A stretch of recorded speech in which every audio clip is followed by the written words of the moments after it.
Sanctus, Sanctus, Sanctus Dominus Deus Sabaoth. Salam jumpa kembali saudara-saudariku yang terkasih dalam Tuhan kita Yesus Kristus. Salam sejahtera untuk kita semua. Berkat Allah yang Maha Kuasa senantiasa menyertai kita. Marilah kita mendengarkan dan merenungkan bacaan-bacaan kitab suci hari Sabtu tanggal 4 Februari tahun 2023. Bacaan pertama dari surat kepada orang Ibrani bab 13 ayat 15 sampai 17 dilanjutkan dengan ayat 20 sampai 21. Sebab itu marilah kita oleh Dia senantiasa mempersembahkan korban syukur kepada Allah, yaitu ucapan bibir yang memuliakan nama-Nya. Dan janganlah kamu lupa berbuat baik dan memberi bantuan, sebab korban-korban yang demikianlah yang berkenan kepada Allah. Taatilah pemimpin-pemimpinmu dan tundukkanlah kepada mereka, sebab mereka berjaga-jaga atas jiwamu sebagai orang-orang yang harus bertanggung jawab atasnya. Dengan jalan itu, mereka akan melakukannya dengan gembira, bukan dengan keluh kesah, sebab hal itu tidak akan membawa keuntungan bagimu.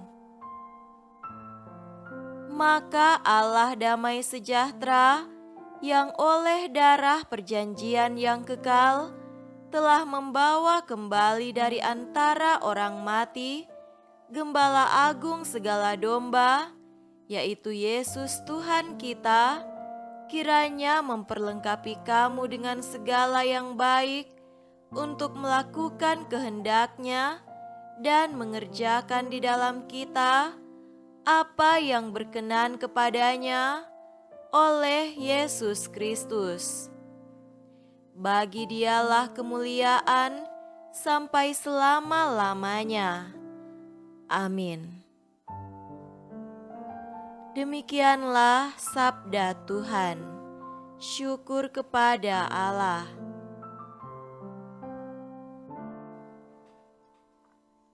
Semoga Tuhan beserta kita sekarang dan selama-lamanya.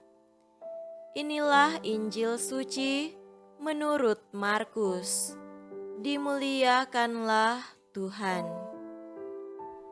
Injil Markus bab 6 ayat 30 sampai 34. Kemudian rasul-rasul itu kembali berkumpul dengan Yesus dan memberitahukan kepadanya semua yang mereka kerjakan dan ajarkan. Lalu ia berkata kepada mereka, "Marilah ke tempat yang sunyi, supaya kita sendirian dan beristirahatlah seketika. Sebab memang begitu banyaknya orang yang datang dan yang pergi, sehingga makan pun mereka tidak sempat. Maka berangkatlah mereka untuk mengasingkan diri dengan perahu ke tempat yang sunyi. Tetapi pada waktu mereka bertolak, banyak orang melihat mereka dan mengetahui tujuan mereka. Dengan mengambil jalan darat, segeralah datang orang dari semua kota ke tempat itu sehingga mendahului mereka. Ketika Yesus mendarat, Ia melihat sejumlah besar orang banyak, maka tergeraklah hatinya oleh belas kasihan kepada mereka, karena mereka seperti domba yang tidak mempunyai gembala. Lalu mulailah ia mengajarkan banyak hal kepada mereka. Demikianlah sabda Tuhan. Terpujilah Kristus.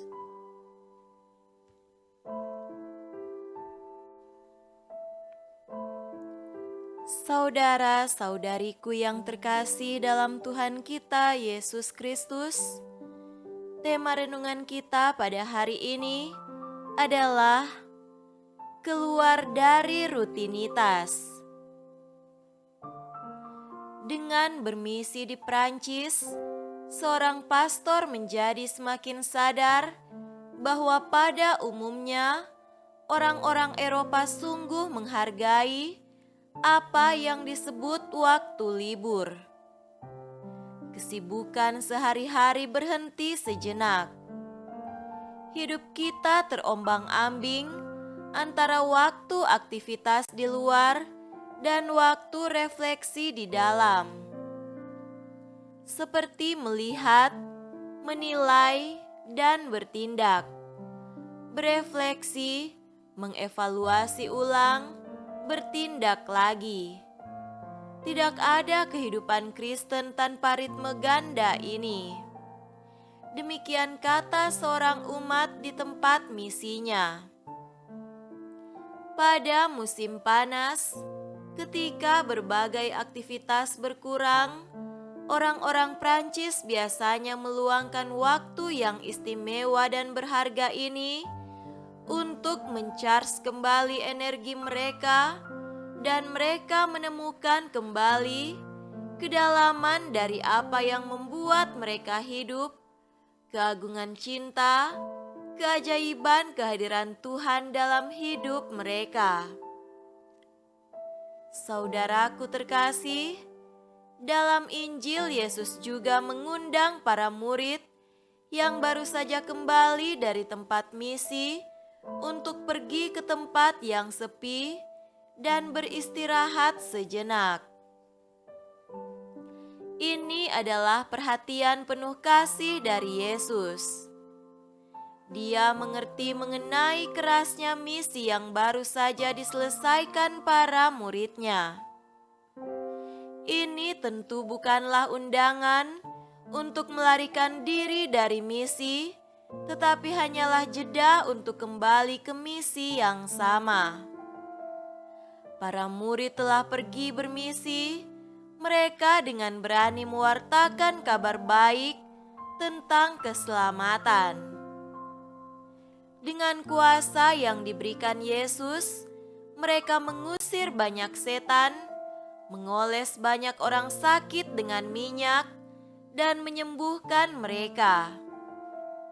Sekarang, setelah semua pekerjaan ini, mereka kembali menemukan Tuhan dan menceritakan semua yang telah mereka lakukan dan ajarkan. Yesus menyambut dan mengundang mereka untuk beristirahat jauh dari kebisingan dunia. Saudara-saudariku terkasih, kita perlu menciptakan keheningan pada saat-saat tertentu untuk berefleksi, untuk masuk ke kedalaman diri kita sendiri dan menemukan kembali kehadiran Tuhan di dalam hidup kita. Dalam kegelisahan tentang apa yang dapat kita jalani atau lakukan, kita sering melupakan kehadiran Allah yang aktif dan penuh kasih. Kita juga kadang lupa bahwa Tuhan mengutus kita. Ya, kita memiliki tanggung jawab atas hidup kita, atas sejarah kita, tetapi pada saat yang sama, Tuhan bertindak di jantung kehidupan kita dengan cara yang misterius namun sangat nyata. Saatnya meluangkan waktu untuk diri kita sendiri. Yesus tahu bahwa setiap manusia perlu berlindung dalam ketenangan untuk mendengarkan detak hati Tuhan, jantung kehidupan, dan cintanya dalam keheningan. Semoga demikian. Amin.